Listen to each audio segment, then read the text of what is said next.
आज सुबह के समय परमेश्वर के वचन के साथ आपके सामने आने के लिए परमेश्वर ने अवसर दिया और परमेश्वर के वचन हमारे मार्ग के लिए उजियाला है।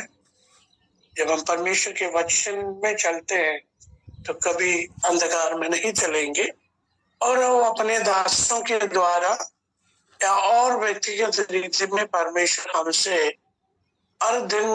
हर एक दिन बात करते रहते हैं और जो अपने वचन के अनुसार जीवन बिताते हैं परमेश्वर का अनुग्रह दिन प्रतिदिन अनुभव करेंगे।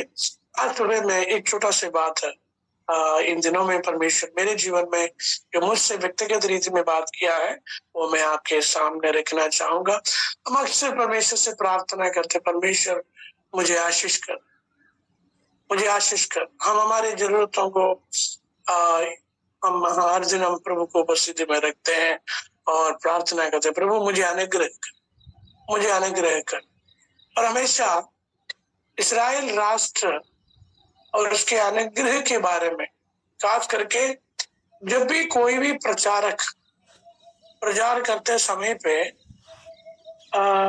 इस्राएल राष्ट्र को एक उदाहरण के रूप में हम लेकर बताते हैं, क्योंकि हमें वो याद आते हैं किस प्रकार परमेश्वर ने इस्राएल लोग मिस्र देश से निकलने के बाद वो कनान पहुंचने के समय तक क्या क्या आशीषें दिए। हमें मालूम है उनको शुरू से लेकर मन्ना और उनको अच्छे आग के खंभे लाइट के लिए दिया है, दिन में गर्मी में एसी के लिए, क्योंकि मरुस्थल है, एसी के लिए परमेश्वर ने बादल, और जब पानी चाहा पानी दिया, हर चीजें, इवन इनके कपड़े और इनके चप्पल फटा नहीं है। ये सारे बातें हम देखते हैं। जब भी हम कुछ गाना भी ऐसे गाते हैं, इस्राएल को परमेश्वर ने कितनी आशीष दिया है, इस्राएल का परमेश्वर, ये सारे बातें हम बताते हैं। अनुग्रह पाए हुए मिस्र देश ऐसे जगह पर, सुनसान जगह पर जहां पर कोई आशीष का उम्मीद नहीं है, उस जगह पर परमेश्वर ने इस्राएल को आशीष दिया, लेके आया। लेकिन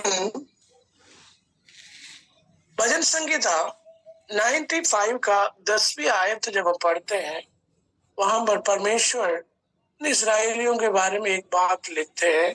वो बात मैं आपके सामने रखना करना चाहूंगा। 40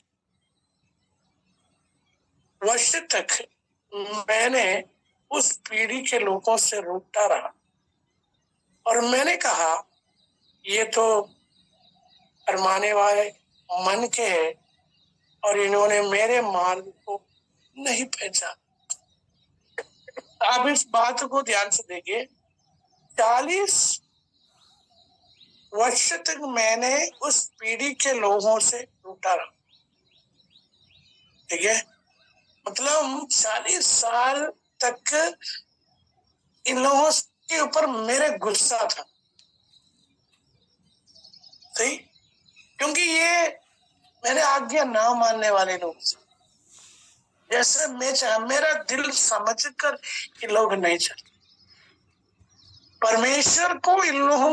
परमेश्वर के दिल के अंदर इन लोगों के प्रति गुस्सा है, फिर भी ये लोग हर दिन सारे आशीषों को अनुभव किया। भाई बोलो, हम आशीष जब बोलते हैं, परमेश्वर से प्रार्थना करते, प्रभु हमें आशीष कर, या लोग कहते हैं परमेश्वर ने मुझे आशीष दिया, कि असली में आशीष क्या है? जो हमारे दिन प्रतिदिन के जरूरतें पूरा होते हैं, गाड़ी मिलते हैं, मकान मिलते हैं, या आपके अच्छे नौकरी मिलते हैं, और ये सांसारिक चीजें आपके जीवन में पूरा होते नहीं है। प्रिय भाई बहनों, असली आशीष वो है जिसने हमें बनाया है जो हम हमारे सृष्टिकर्ता परमेश्वर हमारे कारण खुश है, उनके साथ हर दिन हमारे ऐसे संबंध होते हैं, उनसे हम बात करते हैं, वो हमें हमें हमारे साथ रहता, वही है असली आशीष। मैं पिछले कुछ हफ्ते पहले कलीसिया में प्रचार कर रहा था। आज कल हमारे बड़े पास्टर जी भी यही बात को उसी अध्याय से शेयर करते हुए मैंने देखा है। उत्पत्ति के पुस्तक में याकूब जब अपने घर से जो भाग के चले गया, उत्पत्ति 28वां अध्याय में हम देखते हैं याकूब ने कहा परमेश्वर मुझे आशीष कर, और उन्हें बोला मेरे मार्ग में मेरे रक्षा करना है, मुझे कपड़ा चाहिए, मुझे रोटी चाहिए, और जो कुछ भी उसने मांगा है। हमें मालूम है कुछ साल के बाद 21 साल उनके ससुर जी के घर में रहकर वो सारी चीजें उसने मांगा, और सब कुछ प्रभु ने उनको दे दिया। सब कुछ दे के खाना दिया, कपड़े दिया, और पत्नियां और इतने भेड़ बकरियां, सब कुछ परमेश्वर ने उनको दे दिया। लेकिन उस प्रार्थना में जो आखिरी एक शब्द जो है इस प्रकार है, प्रभु 28 अध्याय के 15-16 आयत पढ़ते समय पे दिखाई देते हैं, उसमें आखिरी एक शब्द है परमेश्वर खाना कपड़ा मेरा जीवन का सुरक्षा सब कुछ है, लेकिन मैं कुशल से मेरे घर लौटूं। वो भी उनका प्रार्थना का एक विषय था। लेकिन वो चलते चलते अपने घर की ओर वापस आ रहा था। वहां पर आप 30-32 अध्याय को आप पढ़ के जाएंगे तो ये बात समझ में आएगा।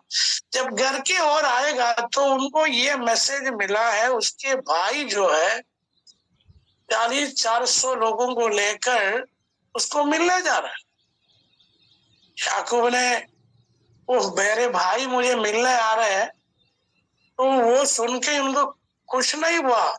लिखा है वो इतना डर गया, उनका जो मेन प्रार्थना विषय है कुशल से लौटे अपने घर में, वो विषय पूरा होने वाला नहीं है।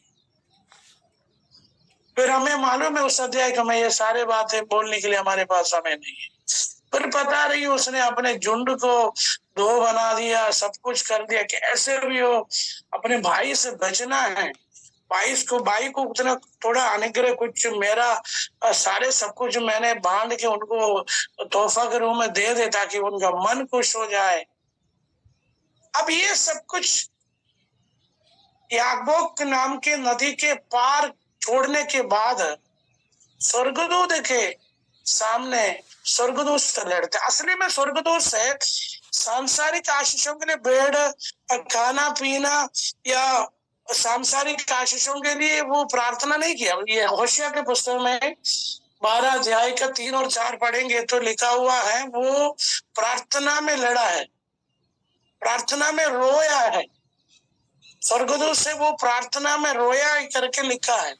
असली इनके जो प्रार्थना लास्ट में है, प्रभु मुझे अनुग्रह कर, प्रभु मुझे अनुग्रह कर करके जो प्रार्थना में उनको खाना पीना रोटी वो प्रार्थना नहीं था। असली उनका प्रार्थना इस बात का था, प्रभु अब मेरा चौथा जो आखिरी जो प्रार्थना विषय है कुशल से लौटने का सवाल, मैंने एक विषय मैंने आपके सामने रखा।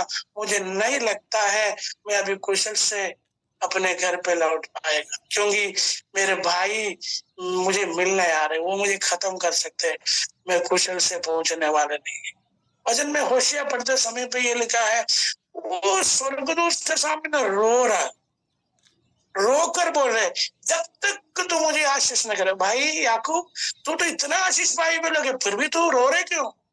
नहीं, मुझे जब तक तू मुझे आशीष ना देगा मैं तुझे छोड़ूंगा नहीं।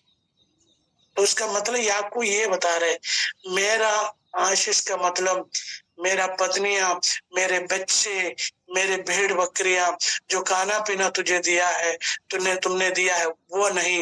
मेरा असली आशीष मुझे कुशल से मेरे घर लौटना है।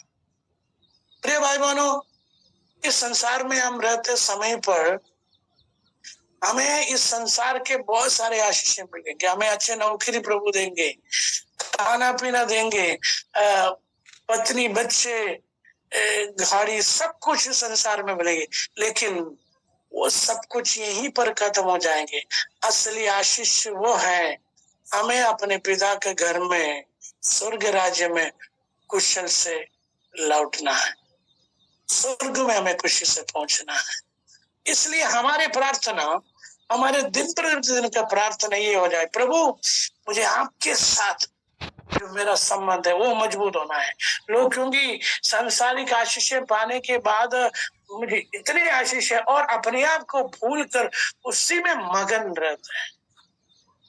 इजराइल के लोगों के बारे में हम परमेश्वर के वचन 90 वचन संहिता 95 का 10 में हम ये पढ़ा है, 40 साल से मुझे उनके ऊपर गुस्सा था क्योंकि वो मेरे मार्ग पर नहीं चलते थे। भाई बहनों, परमेश्वर के सांसारिक आशीषों को हम अनुभव करें, उसमें आनंद हो जाओ, लेकिन उससे बढ़कर जो स्वर्ग राज्य के आशीष, परमेश्वर के साथ व्यक्तिगत संबंध बनाते हुए, उनसे आशीषों को अनुभव करते हुए, परमेश्वर के लिए हर दिन उनसे बात करते, उनके अनुग्रहों को, स्वर्गीय अनुग्रहों को अनुभव करके उस भवन में हम पहुंचे।